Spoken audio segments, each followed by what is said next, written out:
Os 6 fantasmas do medo. Faça um inventário de si mesmo, procurando algum remanescente de medo em seu caminho. Pense e enriqueça, porque nada, absolutamente nada, pode atrapalhá-lo. Antes que você possa pôr qualquer parte dessa filosofia em uso com êxito, sua mente deve estar preparada para recebê-la. A preparação não é difícil. Começa com o estudo, a análise e a compreensão dos 3 inimigos que terá de destronar: indecisão, dúvida e medo. O sexto sentido nunca poderá funcionar enquanto esses 3 negativos ou algum deles permanecer em sua mente. Os membros do trio maldito são intimamente ligados, onde se encontra um, os outros 2 estão à mão. Indecisão é a semente do medo. Lembre-se disso enquanto ouve. A indecisão se cristaliza na dúvida. As duas se misturam e se tornam medo. O processo de mistura muitas vezes é lento. Essa é uma das razões que tornam os 3 inimigos tão perigosos. Germinam e crescem sem que sua presença seja observada. O restante deste capítulo descreve o fim a ser atingido antes que a filosofia, como um todo, possa ser colocada em uso prático. Analisa também a condição que reduziu grande número de pessoas à pobreza e declara a verdade que deve ser compreendida por todos os que acumulam riquezas sem essas medidas em dinheiro ou em estado de espírito, de valor bem maior que o dinheiro. O propósito deste capítulo é chamar a atenção sobre a causa e a cura de 6 temores básicos. Antes de dominarmos um inimigo, é preciso saber-lhe o nome, os hábitos e a moradia. Enquanto ouve, analise-se com cuidado e determine qual dos 6 temores básicos agarrou-se a você. Não se deixe enganar pelos hábitos desses sutis inimigos. Às vezes, se mantêm ocultos no subconsciente, onde são difíceis de localizar e mais difíceis ainda de eliminar. Medo é apenas estado de espírito. Há 6 temores básicos, de cujas combinações todo ser humano sofre, numa época ou outra. São felizes os que não sofrem dos 6 ao mesmo tempo. Enumerados na ordem de sua aparição mais comum, são eles: pobreza crítica, saúde precária, amor perdido, velhice, morte. Os 3 primeiros estão no fundo da maioria de nossas preocupações. Os outros temores são de menor importância. Podem ser agrupados sob esses 6 títulos. Temores nada mais são que estados de espírito. O estado de espírito está sujeito a controle e direção. O homem nada pode criar sem antes conceber, em forma de impulso de pensamento. Em seguida a essa afirmação vem outra, de importância ainda maior. Isto é, que os impulsos de pensamento começaram a se traduzir imediatamente em seu equivalente físico, sejam esses pensamentos voluntários ou involuntários. Impulsos de pensamento apanhados por acaso, pensamentos emitidos por outras mentes, podem determinar nosso destino financeiro, comercial, profissional ou social, com a mesma certeza com que o fazem os impulsos de pensamento criados com intenção e desígnio. Estamos aqui lançando o fundamento para a apresentação de um fato de grande importância para quem não entende porque certas pessoas parecem ter sorte, enquanto outras, de igual ou maior capacidade, instrução, experiência e capacidade cerebral, parecem destinadas a viver com azar. O fato se explica com a afirmação de que todo ser humano tem a capacidade de controlar completamente a própria mente, sendo que, com esse controle, é óbvio, todos podem abrir a mente aos impulsos de pensamento itinerantes, emitidos por outros cérebros, ou fechar as portas, com força, admitindo apenas impulsos de pensamento de sua escolha. A natureza dotou o homem com controle absoluto sobre uma coisa apenas: o pensamento. Tal fato, acrescido do fato adicional de que tudo o que o homem cria começa em forma de pensamento, leva-nos muito próximo ao princípio de que o medo pode ser dominado. Se é verdade que todo pensamento tende a revestir-se no seu equivalente físico, e isso é verdade sem haver nenhum lugar razoável para dúvidas, é igualmente verdade que os impulsos de pensamento de medo e pobreza não se traduzem em termos de coragem e ganho financeiro. Caminhos que levam a direções opostas. Não pode haver acordo entre pobreza e riqueza. Os dois caminhos que levam, respectivamente, à pobreza e à riqueza seguem direções opostas. Se você quer riquezas, deve recusar-se a aceitar qualquer circunstância que leve à pobreza. O vocábulo riqueza é empregado aqui em seu sentido mais amplo, significando estados financeiros, espirituais, mentais e materiais. O ponto de partida do caminho que leva à riqueza é o desejo. No capítulo sobre o desejo, você recebeu instruções completas para o uso correto. Neste capítulo sobre o medo, você tem instruções completas para preparar a mente a fazer uso prático do desejo. Chegamos então ao lugar em que você deve aceitar o desafio, que irá determinar quanto dessa filosofia assimilou. Eis o ponto em que você pode se transformar em profeta e predizer, com exatidão, o que o futuro lhe reserva. Se depois de ouvir este capítulo você estiver disposto a aceitar a pobreza, pode então preparar-se para recebê-la. Essa decisão não pode ser evitada. Se você exigir riquezas, determine que espécie e quanto exigirá para ficar satisfeito. Você sabe o caminho que leva à riqueza. Recebeu o mapa que, se for seguido, o conservará no caminho certo. Se não ligar para começar ou para antes da chegada, a culpa não será de ninguém, senão sua. Essa é sua responsabilidade. Nenhum álibi irá salvá-lo de aceitar a responsabilidade se você falhar ou se recusar a exigir riquezas da vida, porque a aceitação só exige uma coisa, por acaso, a única que você pode controlar, e é o estado de espírito. Estado de espírito não se presume, não pode ser comprado, deve ser criado. Analise seus temores. Medo de pobreza e estado de espírito. Nada mais, mas é o suficiente para destruir as oportunidades de realização em qualquer empresa. Esse medo paralisa a faculdade do raciocínio, destrói a faculdade da imaginação, mata a autoconfiança, solapa o entusiasmo, desanima a iniciativa, leva à incerteza de propósito, encoraja a procrastinação e torna o autocontrole impossível. Tira o encanto da personalidade, destrói a possibilidade de pensar com clareza, desvia a concentração de esforço, domina a persistência, transforma a força de vontade em vazio, destrói a ambição, anuvia a memória e convida o fracasso de todas as maneiras concebíveis. Mata o amor e assassina as mais puras emoções do coração. Desanima a amizade e convida ao desastre de mil maneiras. Leva à insônia, infelicidade e miséria, e tudo isso apesar da verdade óbvia de que vivemos num mundo de superabundância de tudo o que o coração possa desejar. Sem nada entre nós e nosso desejo, exceto a falta de um propósito definido. O medo da pobreza é, sem dúvida, o mais destrutivo dos 6 temores básicos. Foi colocado no alto da lista por ser o mais difícil de dominar. Nasceu da tendência herdada do homem de atacar economicamente seu semelhante. Quase todos os animais inferiores ao homem são motivados pelo instinto, mas como sua capacidade de pensar é limitada, atacam um ao outro fisicamente.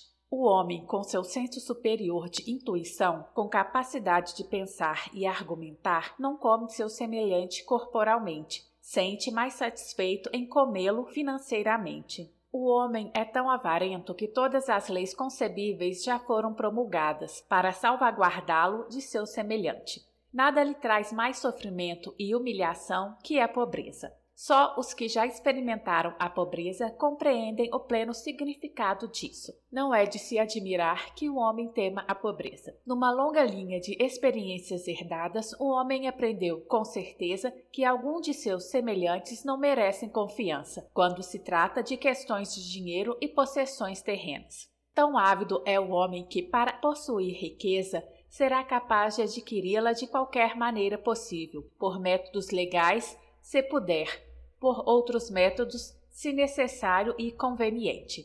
A alta análise pode revelar fraquezas que a gente não gosta de reconhecer. Essa espécie de exame é essencial a todos que exigem da vida mais que mediocridade e pobreza. Lembre-se, ao examinar-se ponto por ponto, que você é tanto o tribunal como o júri, o promotor público e o advogado de defesa, e que você é autor e réu, e também que está sendo julgado. Encare os fatos corajosamente. Faça-se perguntas definidas e exija respostas diretas. Quando o exame terminar, saberá mais a seu próprio respeito.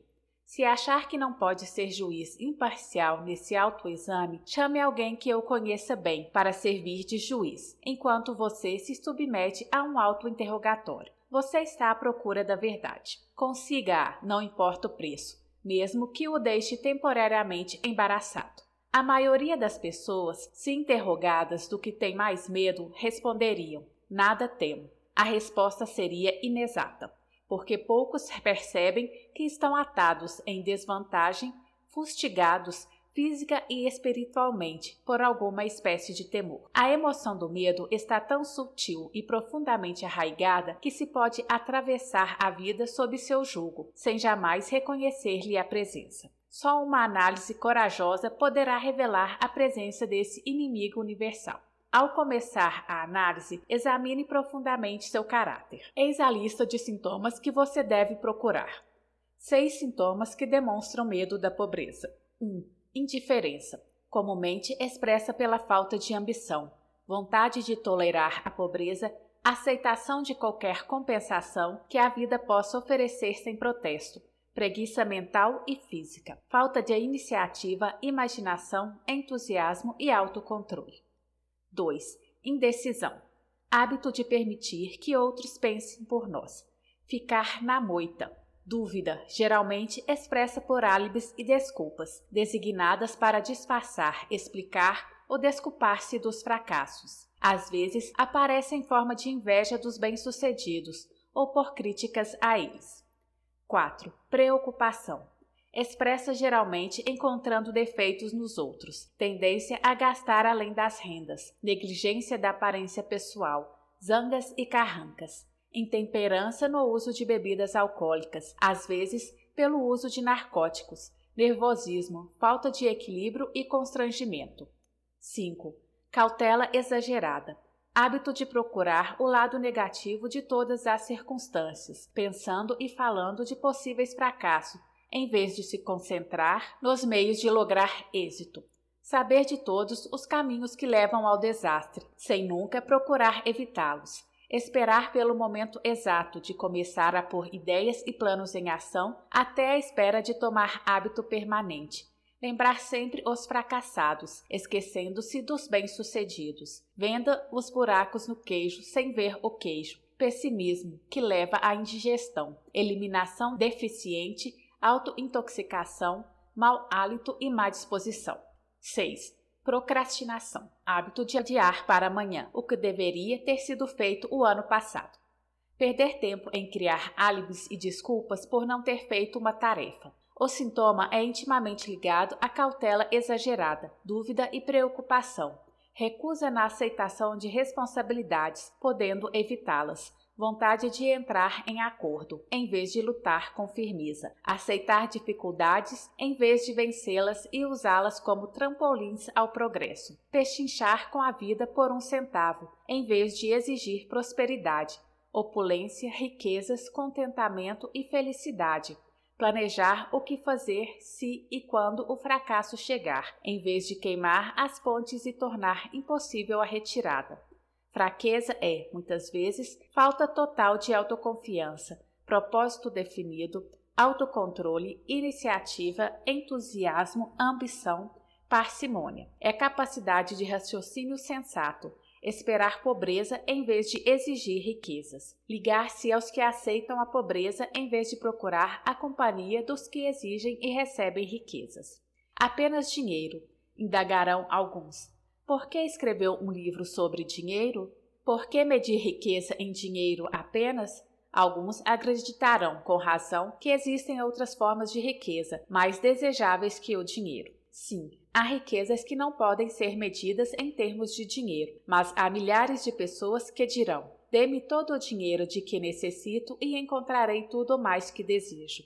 A principal razão de eu ter escrito este livro de como ganhar dinheiro é o fato de milhões de homens e mulheres estarem paralisados de medo da pobreza. O que essa espécie de medo causa à pessoa foi bem descrito por Petler. Dinheiro é apenas concha do molusco ou disco de metal, ou ainda pedaços de papel. Há tesouros da alma e do coração que o dinheiro não pode comprar, mas a maioria das pessoas, estando sem dinheiro, não consegue ter isso em mente, mantendo a coragem. Quando o homem está sem nada, jogado na rua da amargura, incapaz de obter qualquer emprego, algo lhe acontece ao espírito, que pode ser observado pelo arcar dos ombros, a posição do chapéu, o andar, o olhar. Não consegue fugir à sensação de inferioridade diante de gente que tem emprego, mesmo sabendo, com certeza, que não são seus iguais em caráter, inteligência ou capacidade. Essa gente, mesmo os amigos, sentem, por outro lado, uma sensação de superioridade e o encaram, talvez inconscientemente, como acidente. Esse poderá pedir dinheiro emprestado por algum tempo, mas não o suficiente para continuar sua vida costumeira, e nem poderá fazê-lo por muito tempo. Mas o próprio fato de pedir emprestado, quando se trata simplesmente de sobreviver, é uma experiência deprimente e falta ao dinheiro emprestado o poder que tem o dinheiro ganho para animá-lo. É claro que nada disso se aplica aos vagabundos ou boas-vidas habituais, mas apenas a homens de ambição e dignidade normais. Mulheres nas mesmas condições devem ser diferentes. Nunca pensamos nas mulheres ao considerar os vencidos. Poucas se acham nas filas de caridade, raramente são vistas pedindo esmola nas ruas e não são reconhecíveis na multidão pelos mesmos sinais patentes que identificam o homem derrotado. Naturalmente, não me refiro às bruxas, que arrastam os pés nas ruas da cidade e que são o correspondente dos vagabundos masculinos conformados. Refiro-me às mulheres razoavelmente jovens, decentes e inteligentes. Deve haver muitas delas, mas seu desespero não é aparente. Talvez se matem.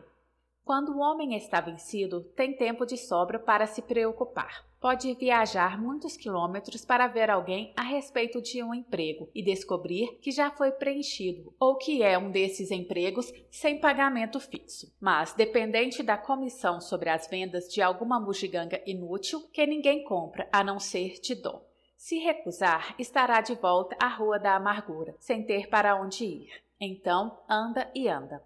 Olha para as vitrines das lojas e os luxos inacessíveis, sentindo-se inferior e dando passagem aos que param para olhar com interesse ativo. Vai para a estação ferroviária ou se senta na biblioteca para descansar as pernas e aquecer-se um pouco, mas isso não é procurar emprego, de modo que ele recomeça outra vez. Pode não sabê-lo, mas sua falta de objetivo o trairia, mesmo que sua silhueta não o fizesse. Pode estar até bem vestido, com roupas que sobraram do tempo do emprego firme, mas que não disfarçam o abatimento. Vê milhares de pessoas, guarda-livros, funcionários, químicos ou ajudantes de vagões ocupados no serviço e os inveja do fundo da alma. Eles possuem independência, dignidade e masculinidade, enquanto ele simplesmente não consegue se convencer de que é bom também. Embora o discuta consigo mesmo e chegue a um veredicto favorável, hora após hora. É apenas o dinheiro que faz a diferença. Com um pouco de dinheiro, seria ele mesmo novamente. Você teme as críticas? Exatamente de que modo o homem chegou a esse temor, ninguém o sabe com certeza. Mas uma coisa é certa, ele o tem de maneira bastante desenvolvida. O autor tende a atribuir o medo básico à crítica à parte da natureza herdada do homem, que não só o encoraja a tirar os bens e objetos do seu semelhante, mas ainda a justificar a ação, criticando o caráter do seu semelhante. É fato conhecido que o ladrão critica o homem de quem furta, que os políticos procuram vantagens não expondo suas virtudes e qualidades, mas tentando manchar seus oponentes. Astutos fabricantes de roupas não foram lerdos em capitalizar esse medo básico à crítica, maldição de toda a humanidade. De estação em estação, mudam os estilos de muitos artigos de vestuários. Quem estabelece os estilos? É claro que não é o comprador de roupas, mas o fabricante. Por que os muda com tanta frequência? A resposta é óbvia. Muda os estilos, para poder vender mais roupa. Pela mesma razão, os fabricantes de automóveis mudam os estilos dos modelos a cada ano. Poucos querem ter um carro que não seja do último tipo. Estávamos descrevendo o modo pelo qual as pessoas se comportam sob a influência do temor à crítica, no que se refere a pequenas e mesquinhas coisas da vida. Examinemos agora o comportamento humano quando esse temor afeta as pessoas em relação a fatos mais importantes nas relações humanas. Tomemos como exemplo praticamente qualquer pessoa que tenha chegado à idade da maturidade mental, dos 35 aos 40 anos, como média geral. Se pudesse ler os pensamentos secretos, encontraríamos, em geral, uma descrença muito decidida nas fábulas que inúmeros dogmáticos ensinavam há algumas décadas. Por que é que a pessoa média, mesmo nos nossos dias de esclarecimento, hesita em negar sua crença nas fábulas? A resposta é: medo da crítica. Homens e mulheres já foram queimados vivos por ousarem manifestar descrenças em fantasmas. Não é de admirar que tenhamos herdado uma consciência que nos faz temer as críticas. Houve época, e não muito distante, em que a crítica trazia severos castigos. Ainda os traz em alguns países. O medo à crítica rouba a iniciativa ao homem, destrói-lhe o poder de imaginação, limita-lhe a individualidade, tira-lhe a autoconfiança, causando-lhe danos em centenas de outras maneiras. Pais causam aos filhos, às vezes, ferimentos irreparáveis ao criticá-los. A mãe de um de meus companheiros de infância costumava castigá-lo quase diariamente com uma chibata, sempre completando a obra com a afirmação: "Você acabará na penitenciária antes dos 20. Mandaram-no a um reformatório aos 17 anos de idade. Crítica é uma forma de serviço que todos têm em demasia. Todos possuem um estoque dela, distribuindo-a de graça, quer a pedido, quer não. Os parentes mais próximos são, às vezes, os piores ofensores. Deveria ser considerado crime. Na realidade, é crime da pior espécie. Os pais criarem complexos de inferioridade na mente da criança, por críticas desnecessárias. Empregadores que compreendem a natureza humana conseguem o máximo dos homens, não através de críticas, mas por sugestões construtivas. O mesmo resultado pode ser obtido pelos pais com relação aos filhos. A crítica implanta o medo no coração humano, ou então ressentimento, mas nunca amor ou afeição. 7 sintomas que demonstram medo à crítica. Esse medo é quase tão universal quanto o medo da pobreza e seus efeitos fatais à realização pessoal, principalmente porque destrói a iniciativa e desencoraja o uso da imaginação. Os sintomas principais são: 1. Acanhamento, geralmente expresso por nervosismo, timidez na conversação e em conhecer estranhos, movimentos desajeitados das mãos e membros, olhares desviados. 2. Falta de equilíbrio, expressa por falta de controle da voz, nervosismo na presença dos outros, má postura do corpo, péssima memória. 3. Personalidade fraca, falta de firmeza nas decisões, de encanto pessoal e capacidade de exprimir opiniões com firmeza. Hábito de desviar-se dos assuntos em vez de encará-los, concordância com os outros, sem antes examinar-lhes as opiniões com cuidado. 4. Complexo de inferioridade. Hábito de expressar-se, autoaprovação, oralmente e por ações, como meio de disfarçar o sentimento de inferioridade. Usar palavras grandiloquentes para impressionar os outros, muitas vezes sem conhecer-lhes o verdadeiro significado. Imitar outros na maneira de vestir, falar e nos modos, jactando-se de realizações imaginárias. Isso dá, por vezes, a aparência superficial de um sentimento de superioridade. 5. Extravagância. Hábito de tentar emparelhar com o Silva, gastando além das possibilidades. 6. Falta de iniciativa. Fracasso em aproveitar oportunidades de progredir, medo de expressar opiniões. Falta de confiança nas próprias ideias, dando respostas evasivas às perguntas formuladas por superiores. Hesitarão nas maneiras e no falar, falsidade nas palavras e feitos. 7. Falta de ambição. Lassidão mental e física. Falta de autoafirmação. lentidão em chegar às decisões, facilidade em ser influenciado, hábito de criticar os outros nas costas, elogiá-los na frente, hábito de aceitar a derrota sem protesto ou fugir a um empreendimento se encontrar oposição, suspeita imotivada dos outros, falta de tato nas maneiras e no falar, má vontade em aceitar a culpa dos erros. Você teme a saúde deficiente? Esse medo tem suas raízes na hereditariedade, tanto física como mental. Está intimamente associado, em sua origem, às causas do medo da velhice e da morte, porque conduz às fronteiras de mundos terríveis, dos quais o homem nada sabe, mas dos quais ouviu histórias desconcertantes. Existe também a opinião, algo generalizada, de que certas pessoas sem ética fazem negócios vendendo saúde, mantendo vivo o medo da doença. De modo geral, o homem teme a saúde deficiente por causa dos terríveis quadros plantados em sua mente, do que pode acontecer se a morte o alcançar. Teme-a também pela taxa econômica que representaria. Um médico de renome calculou que 75% das pessoas que consultam médicos sofrem de hipocondria, doença imaginária. Já se demonstrou de maneira convincente que o medo da doença, mesmo não havendo a menor causa para o medo, muitas vezes produz os sintomas físicos da moléstia temida. Poderosa e grande é a mente humana.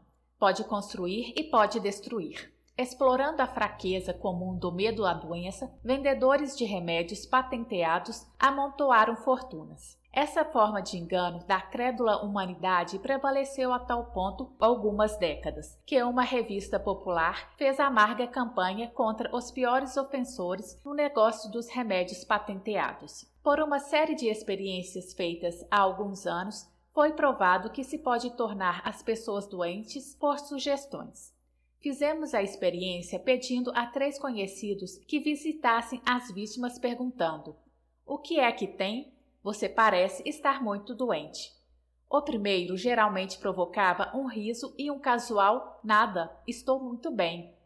Ao segundo, a vítima geralmente afirmava: "Não sei exatamente, mas sinto-me mal." O terceiro já recebia a admissão franca de que a vítima estava realmente se sentindo doente. Tente isso com algum conhecido seu. Sem dúvida que o fará ficar inquieto, mas não vá longe demais com a experiência. Há certa seita religiosa cujos membros se vingam dos inimigos pelo método da bruxaria. Chamam-no de enfeitiçar a vítima. Existem provas arrasadoras de que a doença, às vezes, começa em forma de impulso de pensamento negativo. Tal impulso pode ser passado de uma mente a outra por sugestão ou criada pelo indivíduo em sua própria mente. Um homem de mais sabedoria do que possa parecer por esse incidente disse certa vez: "Se alguém me pergunta como me sinto, sempre quero responder derrubando-o." Médicos costumam mandar paciente para climas novos, porque se faz necessária uma mudança de atitude mental. A semente do medo da doença vive em todas as mentes humanas. Preocupação, medo, desânimo, decepção no amor e nos negócios faz com que a semente germine e cresça. Decepções em negócios e no amor encabeçam a lista das causas da saúde deficiente. Um jovem sofreu tal decepção amorosa que foi parar no hospital. Ficou durante meses entre a vida e a morte. Chamaram um especialista em psicoterapia. Esse mudou as enfermeiras, mandando uma jovem encantadora que começou, de acordo com o médico, a namorá-lo, desde o primeiro dia em que entrou no emprego. 3 semanas depois, o paciente recebeu alta, sofrendo ainda, mas de doença bem diferente. Amava novamente. O remédio foi um embuste, mas o paciente e enfermeira se casaram mais tarde.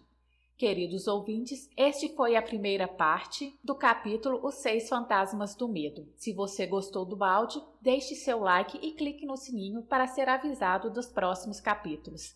Gratidão, minha voz, sua voz.